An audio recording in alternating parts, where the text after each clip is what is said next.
A little girl sat beside her father in a bakery, giggling as she ate a slice of cake. Outside the window, a barefoot boy stood watching, his eyes locked on her plate.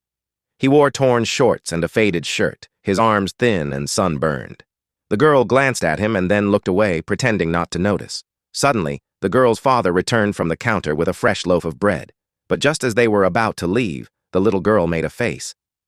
"Daddy," she whispered, "why's that dirty boy staring at me? He's creepy." The man glanced at the window and sighed. "He's just hungry, honey." The girl frowned.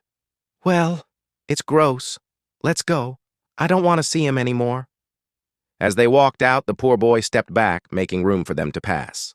Her father paused, handed the bread to the boy, and said gently, "Share this with your dad, okay?" The boy nodded gratefully and clutched the warm bread like treasure. "Why did you do that?" the girl asked as they walked away.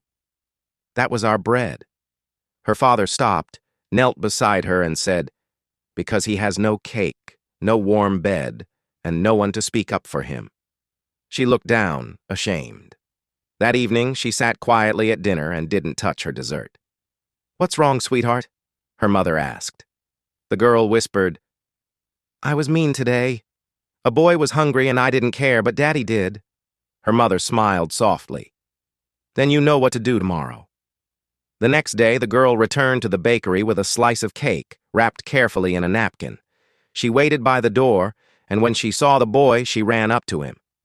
"Here," she said shyly, handing it to him. "It's for you." The boy beamed with joy, and the girl smiled back, a little lighter. From that day on, she never laughed at people who had less, because her father had given her more than cake. He had given her a lesson in humanity.